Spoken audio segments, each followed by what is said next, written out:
Here are my tips and tricks on how to wake up earlier as a certified night owl. I have an answer that you're not gonna like. This is how it has been working for me for the past 2 years. I promise I'm not a morning person. So my plan is about how to manipulate your internal schedule. And the first step is not about sleeping early. It doesn't make sense. If you're not sleepy, you cannot make yourself sleep early. The goal is to get sleepy at a reasonable time. Your time could be different than mine. So to get sleepy, you need to wake up early. And to wake up early, the first step is to get an alarm clock. And we need this alarm clock not to be in the room with you. You should not be able to reach it and turn it off and slide back into bed. I've done so many versions of this. Like, no matter how far you put it, you're going to be able to reach it, turn it off, snooze it, and then go back to bed. And no, it should not be your phone because your phone makes snoozing super easy. I've given up on trying to make my phone a useful alarm clock. All of those math apps and like the ones that make you take a photo, it just makes me angry. It doesn't help with me waking up. I guess the only thing that it could be helpful with is that you set an alarm within your phone that is like 5 minutes earlier of the one outside, which helps you like be more awake to wake up for the one outside. But I actually don't mind just waking up with the one outside. I don't feel like it's waking me up from like deep sleep. So your outside alarm clock doesn't really need to be that loud because the night is quiet. And our goal is not to wake up the whole neighborhood. Only your family is fine. And yes, I do live in a house with other people. They're called my family. And they're fine with my alarm clock. I think they actually love me. I personally wake up somewhere around 20 minutes before sunrise to do the morning prayer. But if you're not a prayer person, you can do all the steps I'm telling you without all of the good deeds. So it is better if the alarm clock is like closer to the restroom door, like it could even be on the way there, because the first thing you need to do after waking up, getting out of bed, is go to the restroom. When you are out, while washing your hands, I highly, highly, highly recommend rinsing your face, washing your face. And you could take this further and do the other steps that I do, which do include your arms and your feet, if you feel like it. I swear I'm not trying to convert you into Islam. I'm just sharing how it works for me. So now drink water. I do recommend, again, going to the kitchen and getting yourself a glass of water. But if while washing your face you want to just have a sip of water from the tap, that works. Normally, I would drink a full glass of water, but you may not be that person who's used to drinking a lot of water. So I recommend 3 sips, but do work up to a full glass, okay? Now we're halfway there, and you'll be like, what?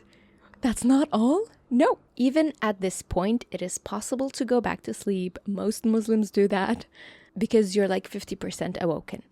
And I do the prayer before continuing the other steps, but you can start with the other steps. Now, I actually do listen to things in the morning, like it could be a YouTube video in the background, a podcast, or an audiobook. It helps you with the quiet, if the quiet makes you sleepy, and not wanting to go back to bed. Because it's the first 30 minutes when you are the most susceptible to wanting to go back to bed.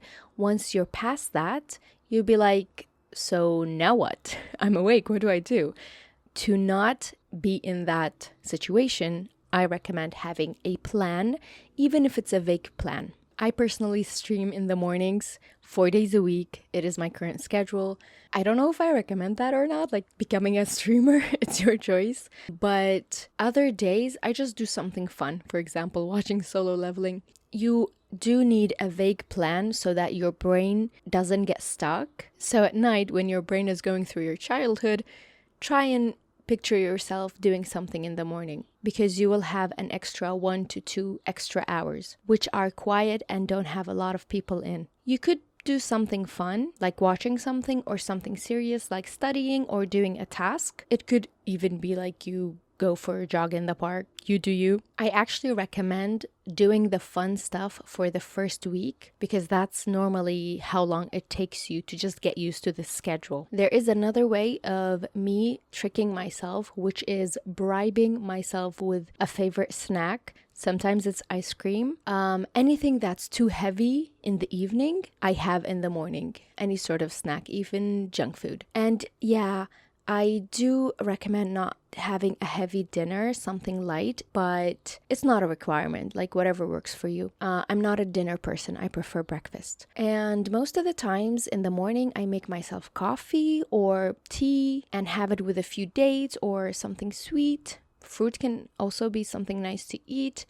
So yes, you do need a snack with helping to stay up. I personally don't take breakfast like 2 or 3 hours later when it's normally my time to have breakfast, whether I'm going to work or if it's a weekend, because I don't want to starve myself for the first 2 hours of being awake. So a snack is needed. Okay, now you had an early morning. It is super difficult to stay awake the rest of the day. It's a challenge. You need around like a week, like I said, to change your schedule and adapt to getting sleepier earlier. Please do not give up.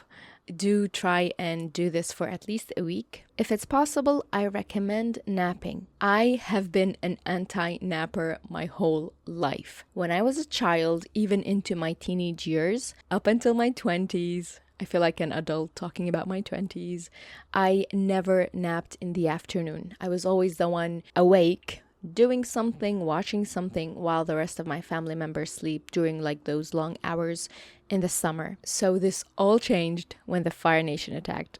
This actually changed when I was able to be at home during the day. I'm no longer able to be at home during the day, which means napping is only a weekend thing for me right now. When you are napping, try and limit it to around an hour. Like it takes a while to go to sleep, and then wake up, because you're not supposed to replace your night sleep with this nap. If your nap is like 15 minutes, okay. If it's 45 minutes, that's not a problem, but not longer. The napping helps with the groggy feeling and like feeling like you want to fight people the whole day. Even I try to steal a 10-minute nap at work when I'm too drowsy, especially during prayer time at noon. For me, I learned that when I wake up around 5 a.m., I get sleepy around like 11 or sometimes even sooner. But when I wake up at 6, I get like drowsy around 1 p.m. or maybe later, so I normally take a nap around 2-ish. The most important rule is to not nap after 4 p.m.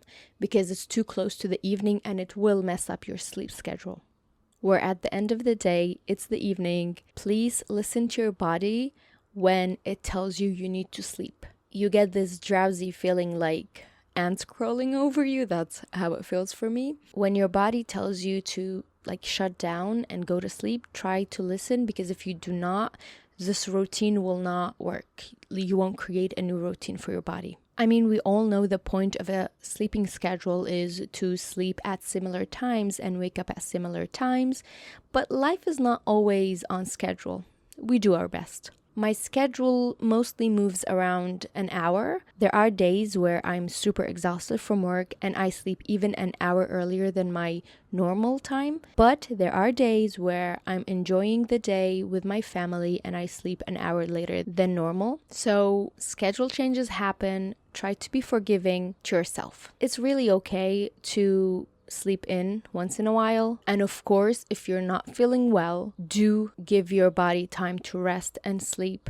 Do not give yourself a hard time if you mess up your schedule once in a while, if you accumulate sleep debt because you wake up early but you cannot sleep early. It's okay to have those sleeping in days. I have sort of kept this schedule for the past 2 years with many ups and downs, but I can safely say that I'm a night owl turned early bird, and it comes with a lot of bragging rights. This is one of them. Please do what is possible for you. Do not hurt yourself or beat yourself up about it. Even if it helps with changing your sleeping schedule by 30 minutes, then awesome. Let's do a recap of all of the tips and tricks. First, use an alarm clock that's outside of your room and it's not your phone. Second, start moving right away, head to the restroom, and wash your face. Third, drink water. If possible, a glass. If not, 3 sips is fine. A personal preference is listening to something in the morning to avoid being in the quiet, but that's only my preference. Fifth, you can actually bribe yourself with fruits. Is fruits a bribing thing? Junk food works. Six, have a rough plan on how you're going to use your new hours. 7, again, only a recommendation, make sure your dinner is light and not something heavy. 8, nap if possible, but not after 4 p.m. And 9, be patient with yourself. It will take a bit of a while to update your internal alarm clock. I never wake up early by myself. Okay, sometimes I do, but like once in a blue moon. Finally, be kind to yourself when life messes up your routine. That's it. These are all my tips and tricks. I hope they are useful for you. I don't know if it will work for you. Do let me know if it helps or not. Tell me what works for you that I did not talk about. And if you have extra tips and tricks that I forgot to mention, do let me know. I think this schedule is forgiving for people who are working and people who are not, because even the fact that I cannot nap during the day, my schedule did get to be updated for me not getting super drowsy during the day, but getting sleepier earlier. So when I nap, I don't get sleepier as early. I barely see people. I sleep early and I wake up early, so I feel like I don't see a lot of people. That's like a downside or a good thing. Did I just trick you into some Islamic sleeping recommendations? Or did I share Islamic wisdom about sleeping recommendations? You be the judge. Thanks for watching. Bye. If you'd like to stick around, there are social links in the description. And let me know if there's anything else you'd like to see. See you around.